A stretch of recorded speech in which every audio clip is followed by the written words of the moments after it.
Dios les bendiga a todos los que se conectan a nuestro canal de YouTube en este día.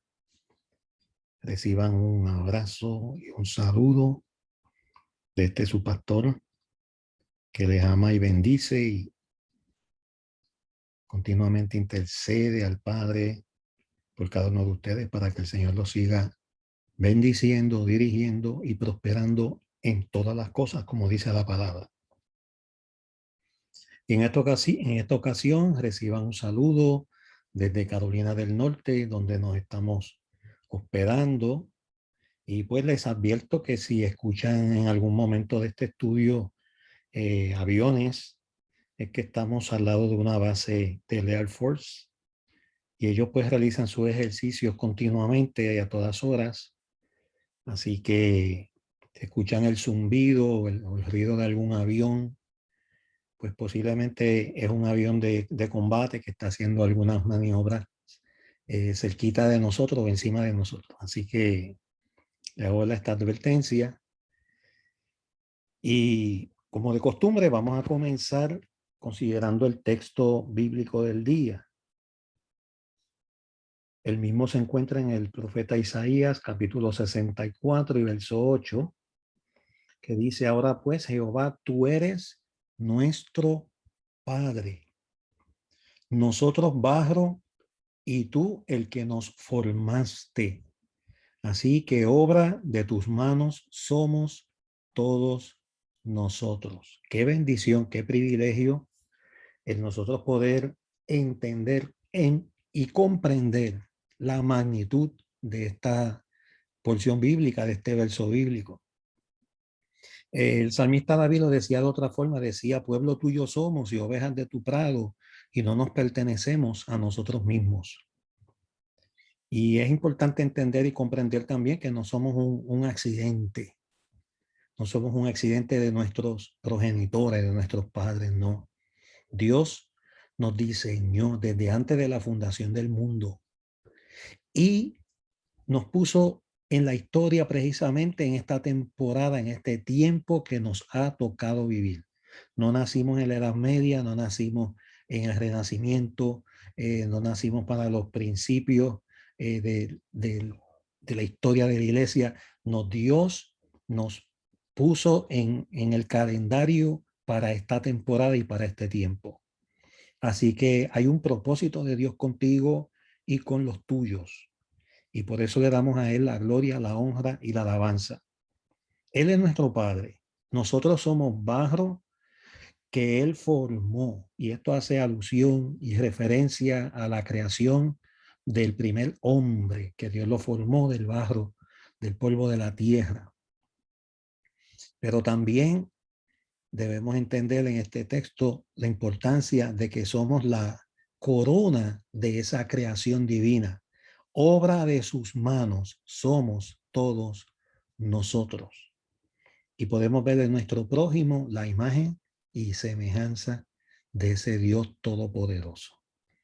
Así que le damos gracias a Dios por su amor y su bondad, le damos gracias por su fidelidad, le damos gracias porque nos permite una vez más reunirnos a través de la tecnología y tener este momento de oasis, de refrigerio espiritual en cada una de nuestras vidas. Oramos por los enfermos, oramos por las peticiones de aquellos, ¿verdad?, que tienen en este momento situaciones que están atravesando difíciles, para que el Señor les fortalezca, les bendiga y les dirija. Señor, te queremos dar gracias por tu amor y tu bondad. Te queremos dar gracias una vez más por tu fidelidad. Te queremos dar gracias, Señor, porque nos permites estar unidos a través de la tecnología para mirarnos en el espejo de la palabra y para recibir vida a través del estudio de la misma, porque tu palabra es espíritu y vida. Señor, y en este momento declaramos que el mensaje, la semilla de esta palabra va a ser sembrada exitosamente en nuestras mentes, en nuestros corazones, en nuestros pensamientos, y que esta palabra va a dar fruto abundante para la gloria y la honra tuya y la edificación de nuestras almas. Y en este momento te presentamos a aquellos que están atravesando momentos difíciles, momentos de pérdidas de seres queridos, momentos de luto. Que tú, oh Dios, en este instante, Jehová, les abrigue, que ellos sientan, Señor, el abrigo de tu espíritu, porque el que habita el abrigo del Altísimo morará bajo la sombra del Omnipotente. Ellos se puedan refugiar en ti, que acudan a ti, Señor, y no a otras fuentes ficticias de refugio, porque tú eres el verdadero y único refugio que nosotros tenemos para momentos difíciles. En este instante te presentamos a los enfermos. Tu palabra dice que Jesucristo llevó nuestras enfermedades, sufrió nuestros dolores, le tuvimos por azotado, le tuvimos por herido de Dios y abatido, mas él, dice la Escritura en el profeta Isaías, herido fue por nuestras rebeliones, molido fue por nuestros pecados. El castigo de nuestra paz fue sobre él, y por sus heridas fuimos nosotros sanados. Oh Señor, Sarama Kiwi Sama, gracias por tu presencia.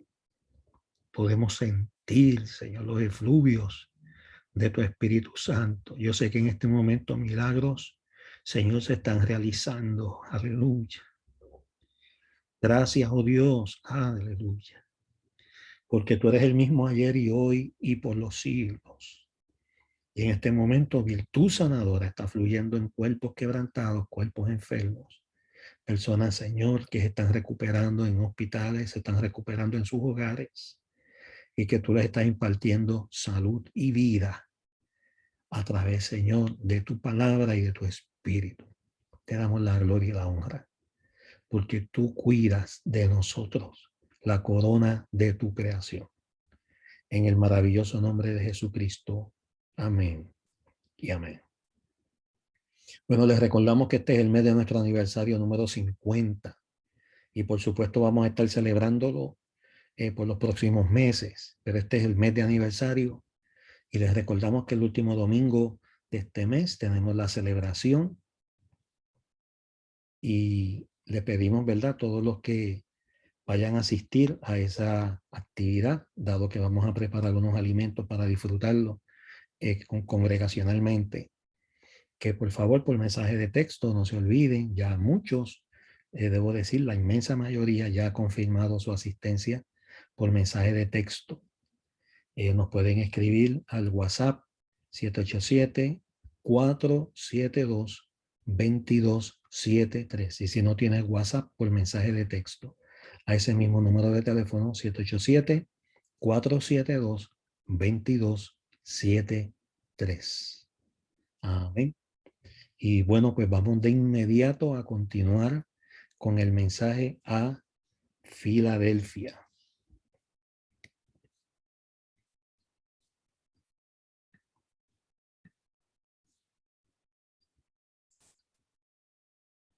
Es la sexta iglesia que le escribe Jesucristo una carta a través del apóstol Juan. Y es maravilloso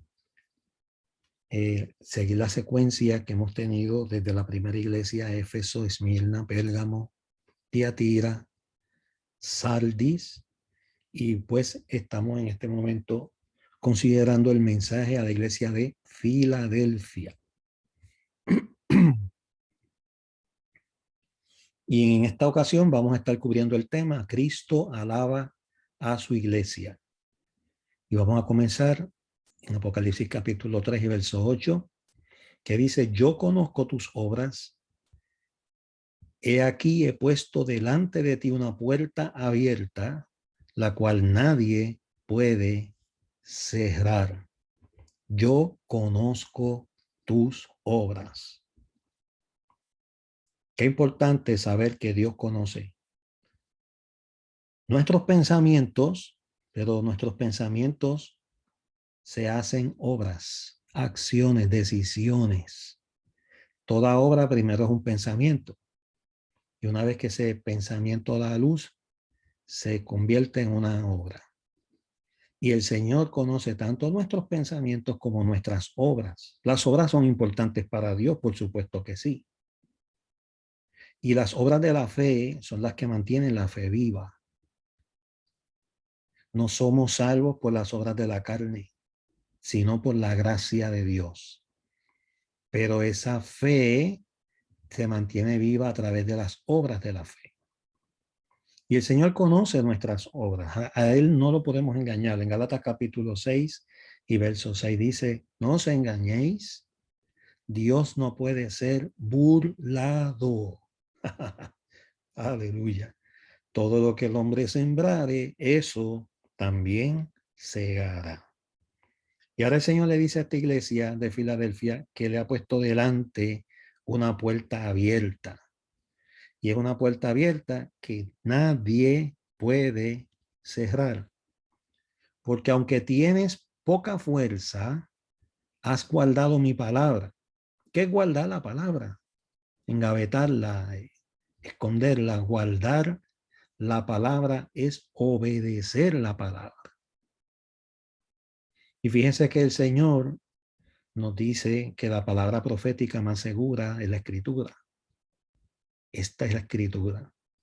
Y que toda palabra profética que nosotros podamos recibir obligatoriamente. Miren, amado, aquí no hay opción. Toda palabra profética que venga a través de un profeta obligatoriamente se tiene que sujetar a la palabra de Dios.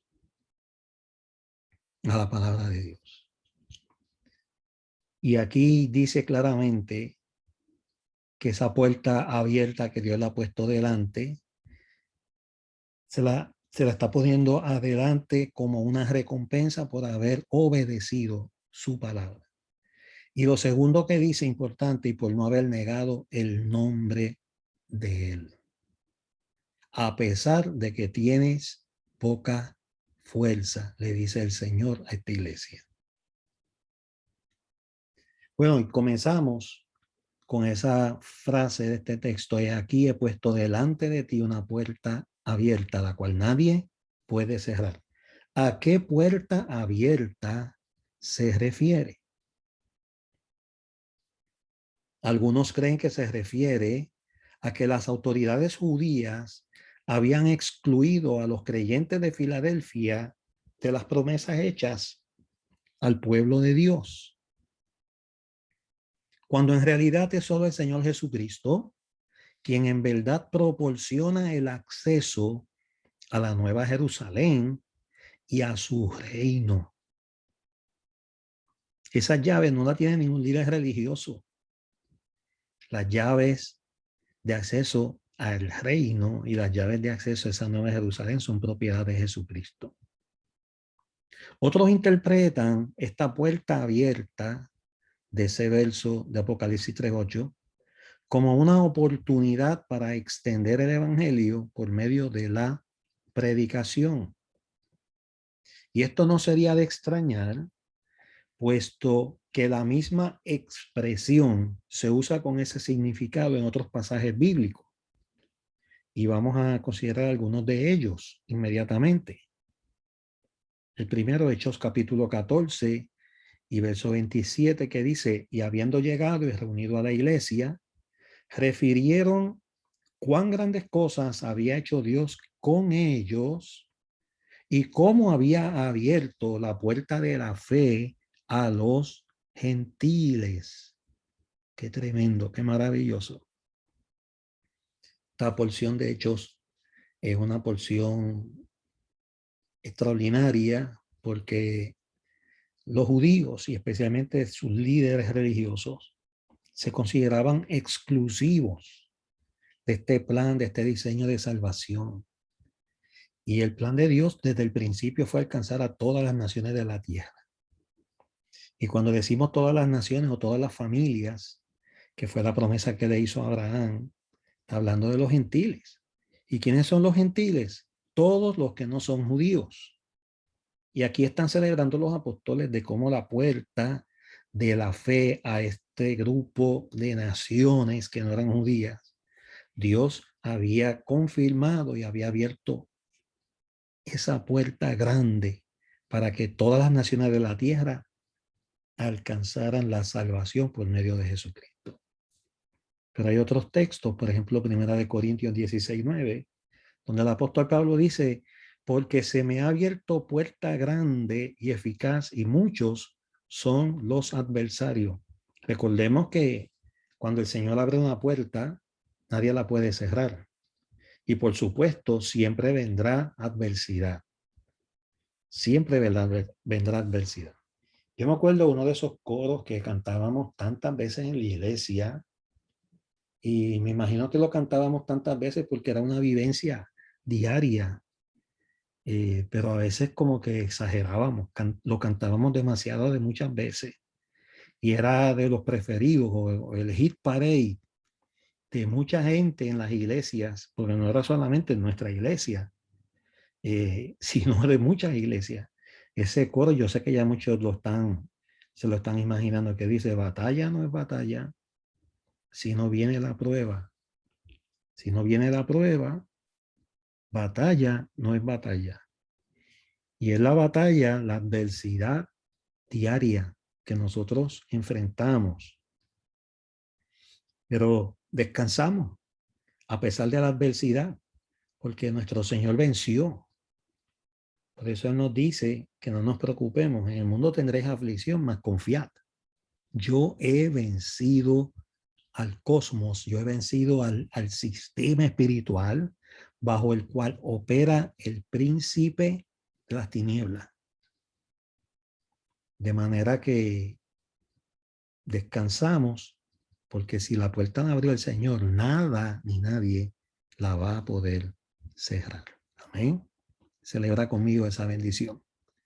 Y en 2 Corintios 2:12 es otro pasaje que también habla de puertas abiertas. Dice, cuando llegué a Troas para predicar el evangelio de Cristo, y fíjate que las puertas que estaban hablando en estas citas bíblicas es con relación a la predicación. Cuando llegué a Troas para predicar el evangelio de Cristo, aunque se me abrió puerta en el Señor, está diciendo y está certificando que al llegar allí se le abrió una puerta de parte del Señor. Colosenses capítulo 4, verso 3 dice, orando también al mismo tiempo por nosotros, para que el Señor nos abra puerta, ¿para qué? Para la palabra, para expandir el conocimiento, las buenas nuevas, las buenas noticias de salvación a aquellos que no las han recibido,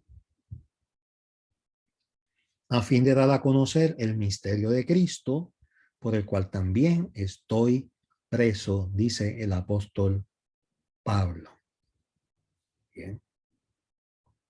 Según esta última interpretación, tendríamos como recompensa por el fiel servicio que la iglesia había llevado a cabo, a pesar de sus pocas fuerzas y a pesar de sus pocos recursos, que sería bendecida con la posibilidad de un servicio mayor. Y ministerio es servicio. De eso se trata. Por supuesto, el diablo intentaría, el acusador intentaría cerrar esa puerta, pero como ya hemos visto, la llave la tiene el mismo Señor Jesucristo. Y nada ni nadie, como dijimos anteriormente, podría oponerse a lo que Él hace. Gloria a Dios por eso. Y como predicaba mi hija espiritual Elsie el domingo, nadie está al nivel de Dios. Y mucho menos por encima de Dios. Todo lo que el Creador ha formado, ha hecho, está bajo su autoridad, bajo su dominio y bajo su poder, incluyendo al acusador. ¿Por qué? Porque fue un ángel de luz creado por Dios. Y nunca un ángel creado va a estar ni al mismo nivel del Creador y mucho menos por encima, mayor que el que lo creó. En este punto, hemos de notar que la forma de progresar en la vida espiritual Es siendo fieles en las pequeñas cosas que el Señor pone en nuestras manos. Y yo quiero repetir esto, porque de esto es que se trata, hermano, la victoria diaria del creyente. La forma de progresar, de crecer, de no estancarnos en nuestra vida y crecimiento espiritual es siendo fieles en las pequeñas cosas que el Señor pone en nuestras manos. Y es la promesa de Él. En lo poco fuiste fiel. Fíjense que el Señor en más de una ocasión enseñó en ese tema, en ese particular tema, de que seremos recompensados en la eternidad por nuestra fidelidad en lo poco. El Señor nos pide fidelidad en lo poco y como recompensa a esa fidelidad en lo poco recibiremos lo mucho.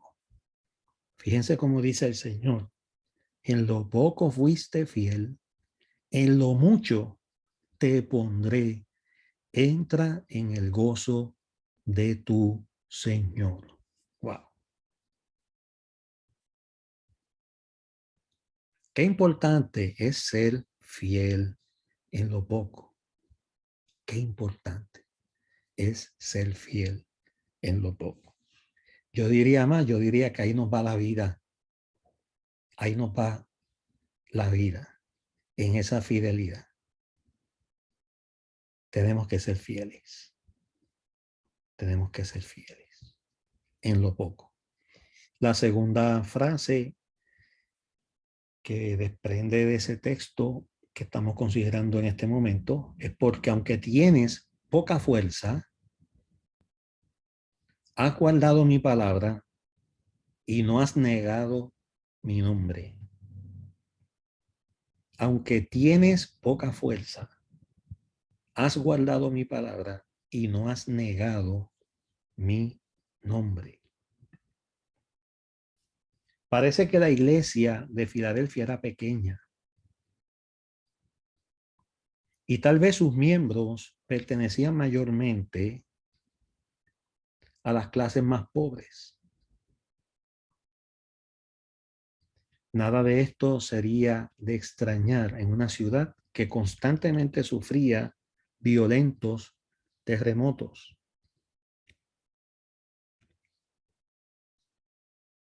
Sin embargo, reconocer la falta de recursos propios y confiar en el Señor y en su poder es el requisito fundamental para que Él abra la puerta de nuevas oportunidades.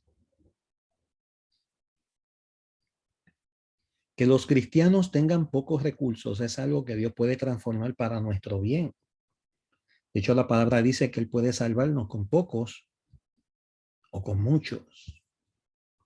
Esto trae a mi memoria el texto muy conocido por todos ustedes de Zacarías capítulo 4 y verso 6, cuando el Señor le da esta palabra a Zorobabel y le dice en Zacarías 4:6, no con ejército, ni con fuerza, sino con mi espíritu, ha dicho Jehová de los ejércitos. Wow, yo disfruto estos estudios. Y yo sé que tú también, porque si no los disfrutaras no te conectabas. Pero es que cada vez que nos conectamos y cada vez que entramos a este oasis de la palabra, recibimos fuerzas, recibimos dirección y recibimos también bendición. Dirección y bendición. Y otra cosa que hace la palabra, amado, importante, es que sustituye pensamientos de debilidad, pensamientos de derrota, pensamientos de rebeldía. La palabra nos limpia, la palabra es agua que nos lava, que nos limpia, que nos purifica. Y tú estás en un sentir antes de entrar al estudio de la palabra y terminas en otro ánimo, terminas en otro espíritu y en otro sentir. ¿Por qué? Porque es como si te dieras un baño refrescante y removieras todas las impurezas de tu mente y de tu corazón. Y terminas alineado con los pensamientos de Dios. De eso se trata. Qué bueno es saber que aunque tengamos pocos recursos, humanamente hablando, el Señor, como quiera, se va a glorificar, porque Él lo hace con pocos o con muchos. Gloria al Señor. ¿Por qué? Porque no es con ejército, porque no es con nuestra fuerza, sino con el Espíritu de Dios, ha dicho Jehová de los ejércitos. Amén. El poder es usado por los hombres que no temen a Dios como un objeto de abuso y también de autosuficiencia. Sin embargo, la debilidad lleva muy a menudo a la dependencia del poder de Dios. Amén. Has guardado mi palabra es otra expresión que extraemos de ese texto. De los creyentes en Filadelfia, el Señor Jesucristo dice que habían guardado su palabra. Al fin y al cabo, lo que debe caracterizar al pueblo de Dios es su obediencia a la palabra. Miren, y las personas que se extravían, las personas que se confunden y se apartan, es porque no han seguido obediente la palabra, no han seguido en obediencia a la palabra. Yo he visto cómo tantas profecías de hombres han trastocado y han trastornado la vida de matrimonios, de familias enteras, que pues lamentablemente el ejercicio de obedecer la palabra escrita es individual, es individual. Yo he visto que a través de profecías matrimonios han sido rotos. Y ¿cómo es posible? La palabra habla en contra del adulterio y he visto profecías de, de, de hombres carnales que, que se juzgan ser espirituales, donde divorcian pareja. Desorden total. O sea, el orden de Dios no puede ser sustituido por ningún orden humano. Y pues, miren, amados, todas las herejías y todas las falsas doctrinas han salido por eso. De eso el Señor dice que seamos mansos como paloma, pero astutos como serpientes. No te dejes coger de tonto, no te dejes coger de tonta. ¿Entiendes? Ahí no dice mensos, ahí no dice que seamos mensos, dice que seamos mansos. Tenemos que ser inteligentes y obedientes. Y cuando tú sigues en obediencia, y la obediencia, miren, la palabra dice que te sujetes a tu pastor. Sujetaos a vuestros pastores, ellos velan por vuestras almas. Ellos tienen una responsabilidad de parte de Dios. Pero si te apartas, si te alejas, o sea, la responsabilidad es individual. Yo conozco, y ustedes también, la historia de Juanita García. Juanita García de alguna forma logró desviar un grupo de su iglesia, y ella pertenecía a una iglesia pentecostal, y los logró engatusar, los logró engañar y sacar de la palabra escrita. Si te sacan de la palabra escrita y te llevan con una palabra profética que no tiene arraigo bíblico, olvídate, te destruyeron, te destruyeron. ¿Y cuántos hay siguiendo a Mita? Y Mita se murió hace años. Y Aarón también, que fue su sucesor. Ahora mismo yo no sé ni lo que está pasando allá. Y eso pues también, si todo lo oculto se llega a conocer, se llega a saber, pero ellos pues trabajan también con mucha secretividad, etcétera, etcétera. Como todas las falsas doctrinas. Pero tienen iglesias en otras partes del mundo y son miles, miles los seguidores. Miles los seguidores. Pero ella se declaró la Biblia, la palabra de Dios muerta. Y ella, Juanita García, mejor conocida como Mita, la palabra de Dios viva. Mira qué escándalo, mira qué desorden y cuántos mensos cayeron engañados con su mentira. Y todavía siguen cayendo engañados. ¿Por qué? Porque no han seguido en obediencia a la palabra escrita. Y pues ella con sus profecías se llevó mucha gente de la iglesia y se ha llevado mucha gente al infierno.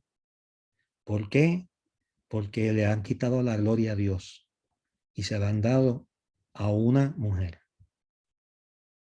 Las alabanzas en esa iglesia, yo no sé si usted alguna vez ha tenido oportunidad de oír un culto, de oír un culto de esa gente, pero esa gente no dice gloria a Dios, esa gente dice gloria a Mita, así de escandaloso como lo estás oyendo, así se oye.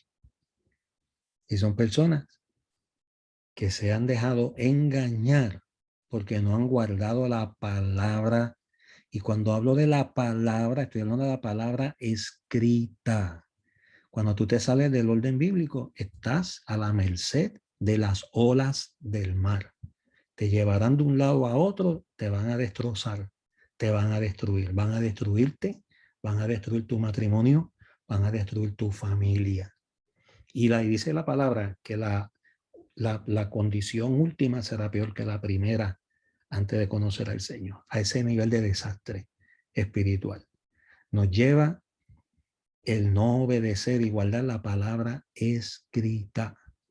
Ellos habían permanecido fieles al mensaje del evangelio, sin alterar su contenido ni abrazar enseñanzas heréticas.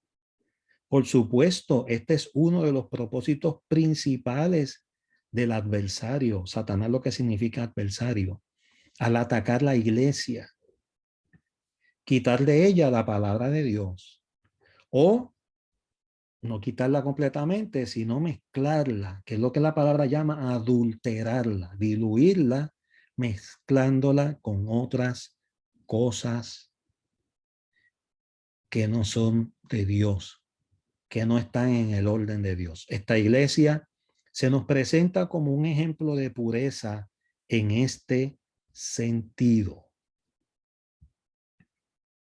Y la otra frase que tenemos que subrayar, que acentuar en esta hora es: y no has negado mi nombre. Qué importante es eso. Qué importante. La confesión es importante.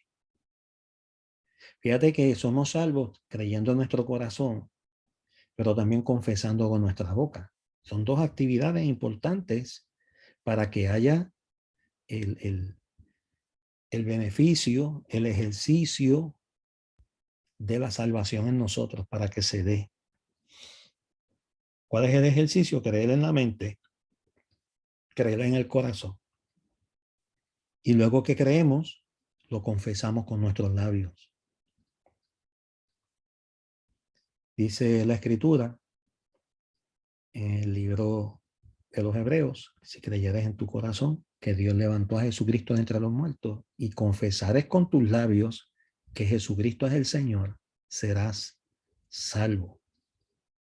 Entonces también el Señor en muchos momentos de su ministerio terrenal, y lo vemos en los evangelios sinópticos, Mateo, Marcos, Lucas y Juan, repetidas veces, que él dijo que el que confesare su nombre delante de los hombres, él confesaría su nombre delante del Padre y delante de sus santos ángeles. Entonces, esto es importante, esto de confesar el nombre, pero una vez que lo has confesado, no negarlo. Sí, porque una persona no puede negar el nombre de Cristo si primero no lo confesó. Y aquí estamos hablando de apostatar, estamos hablando de apostasía.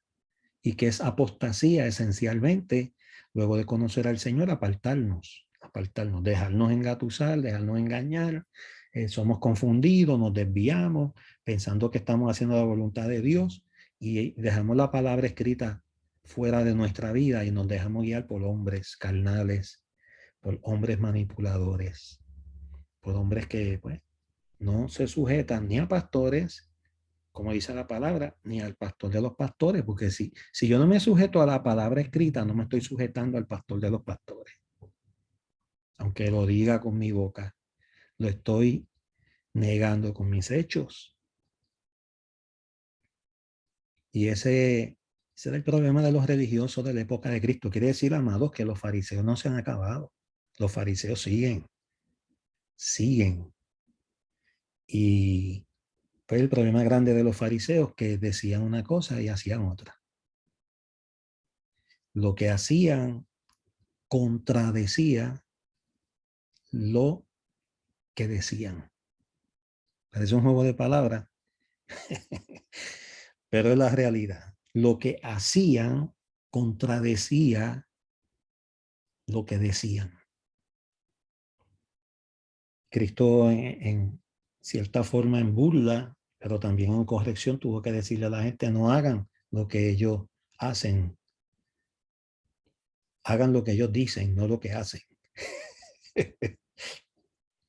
Qué maestro tremendo ese Jesucristo.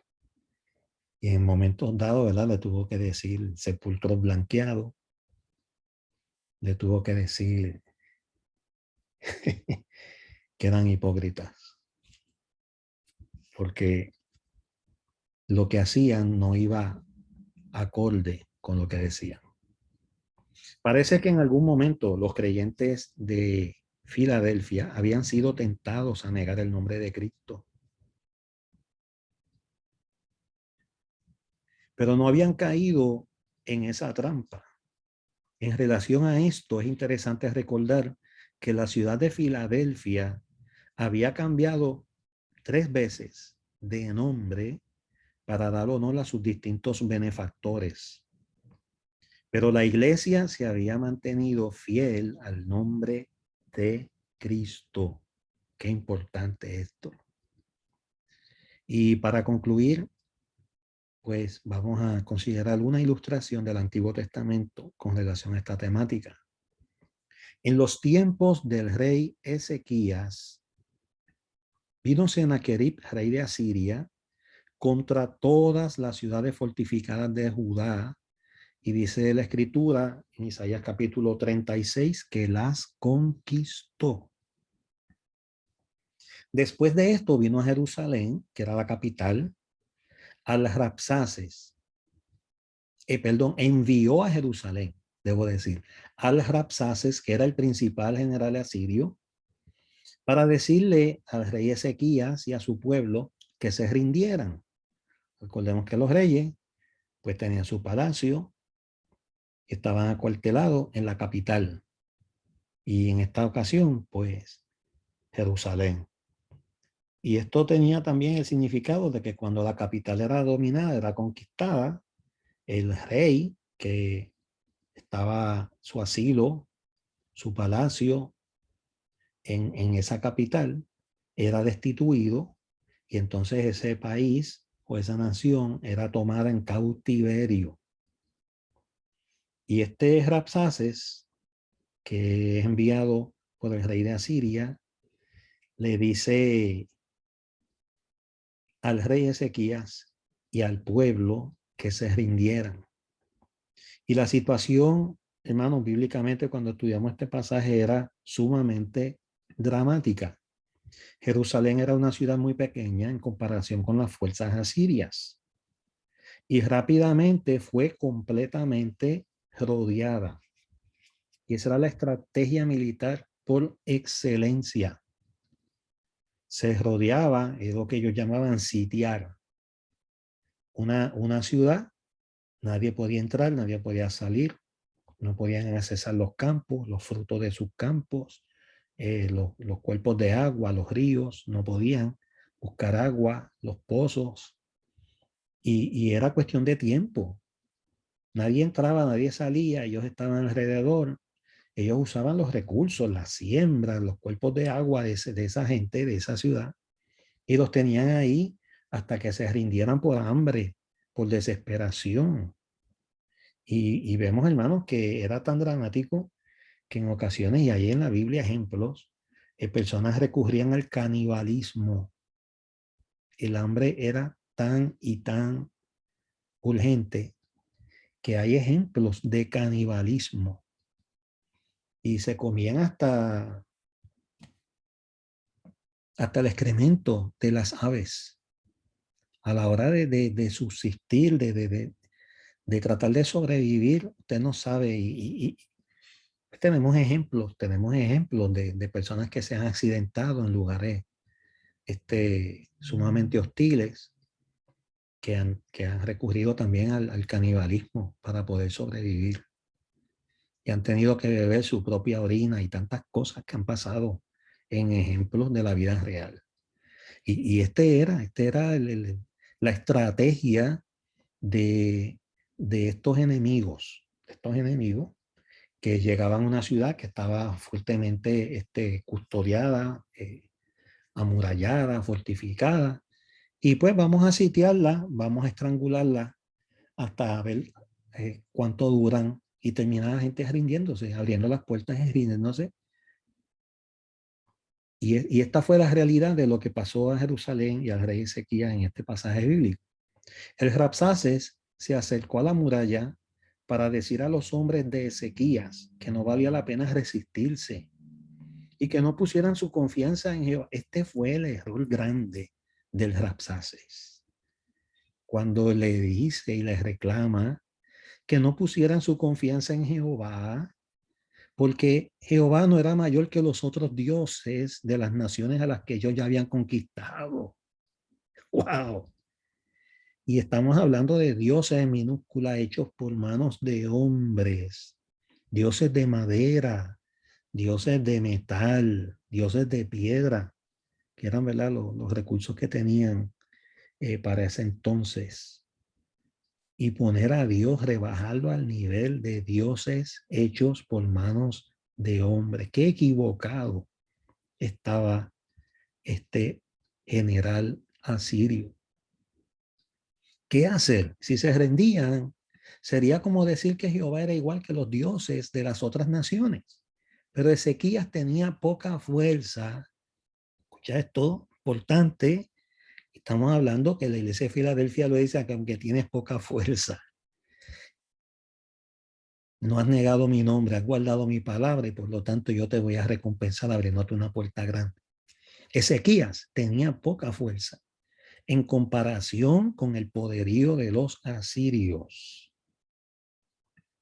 En aquellos momentos Dios ya había quitado a Sebna, ¿se acuerdan el estudio anterior del mensaje a la iglesia de Filadelfia?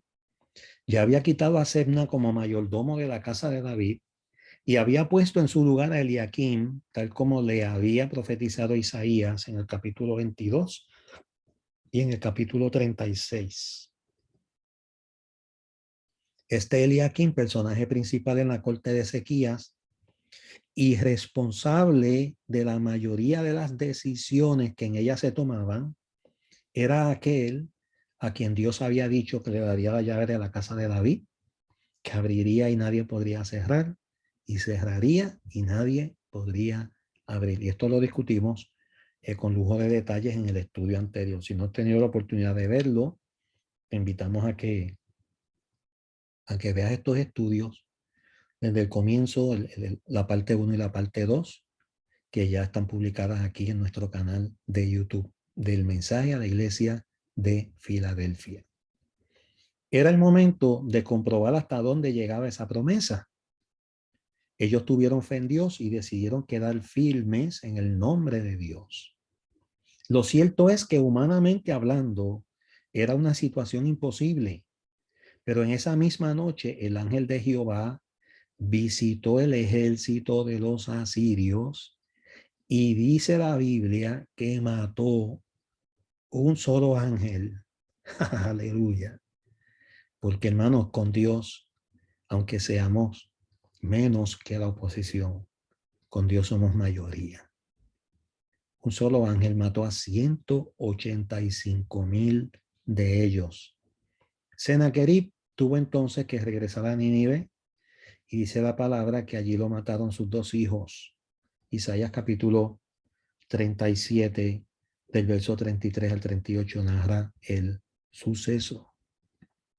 Los asirios, escuche bien, nunca volvieron más a molestar al pueblo de Dios. ¿Por qué? Porque este era un pueblo, aunque débil, humanamente hablando, militarmente hablando, de recursos pobres o podríamos decir pocos, humanamente hablando, mantuvo su fe en el Señor. Y no solo mantuvo su fe en el Señor, guardando la palabra, obedeciendo la palabra del Señor, sino que nunca negó su nombre. Y por eso Dios les concedió la victoria. Recordemos, hermanos, que cuando estamos haciendo la voluntad de Dios, tenemos promesas de que Él peleará por nosotros. Él ha dicho, mía es la venganza.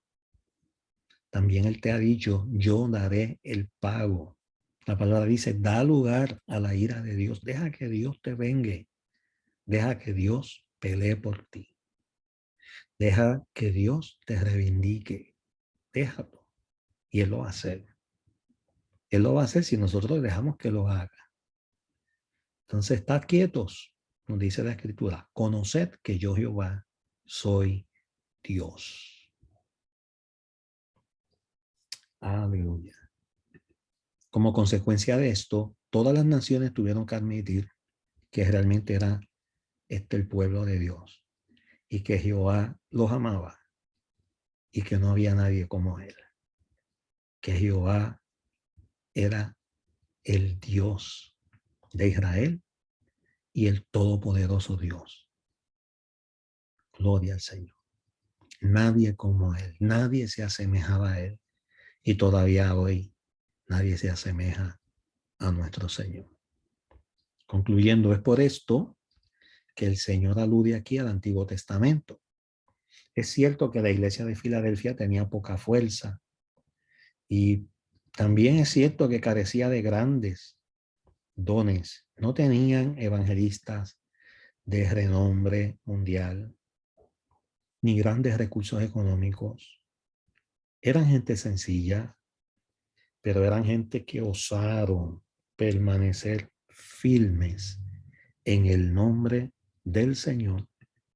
Y Él los protegió y les dio nuevas oportunidades para seguir hacia adelante. Qué bendición, qué privilegio y qué glorioso este estudio de hoy. Y usted dirá, el pastor dice eso de todos los estudios que consideramos semana tras semana. Es que es la verdad, es cierto. La palabra de Dios es viva, es eficaz, más cortante que toda espada de dos filos. Y es un deleite, es una delicia el poder sacar estos minutos para recibir vida a través de su santa y bendita palabra. Bueno, y vamos a concluir como acostumbramos, dándole al Señor nuestras ofrendas y diezmos. Señor, en este momento venimos delante de tu soberana presencia. Tú eres el Rey. Por eso decimos que eres el soberano Dios. Estás sentado en tu trono. Tu palabra también nos insta a que nunca nos presentemos delante de ti con las manos vacías. Y el propósito de ello, Señor, es porque tú deseas darnos. Tú deseas, Señor, impartirnos. Tú deseas prosperarnos. Tú deseas bendecirnos. Por eso, Señor, en obediencia traemos ofrendas. También, Señor, traemos los diezmos al alfolí, como dice tu palabra, en obediencia, porque guardamos tu palabra, porque la obedecemos. Y porque sabemos, Señor, que en esa obediencia hay vida y hay bendición. Yo te pido, Dios, que reciba nuestras ofrendas, Jehová, que suban como olor fragante, como sucedió con la ofrenda de Abel, que fue acepta, que fue agradable ante ti, porque salió de un corazón obediente, pero también de un corazón agradecido. Gracias, Señor, porque tú eres nuestra fuerza, tú eres nuestra fortaleza. Tú eres el que peleas por nosotros. Tú eres el que nos capacitas, el que nos das habilidades, destrezas, para que nosotros podamos generar ingresos, para que nosotros podamos, Señor, continuar adelante, alcanzando las metas más altas que tú has trazado para cada uno de nosotros. Bendecimos tu obra, bendecimos tu nombre y te damos gracias por tu amor y bondad. En el nombre maravilloso de Jesucristo. Amén y amén. Bueno, mis amados, Dios me los guarde, Dios me los bendiga. Ha sido un honor, ha sido un placer haber compartido con ustedes este momento de vida de Oasis, del estudio maravilloso de la palabra de Dios. Y como de costumbre, nos veremos la próxima semana con el favor de Dios en otro estudio más que imparte vida a tu alma. Dios te bendiga. Nos vemos la próxima semana. Bendiciones.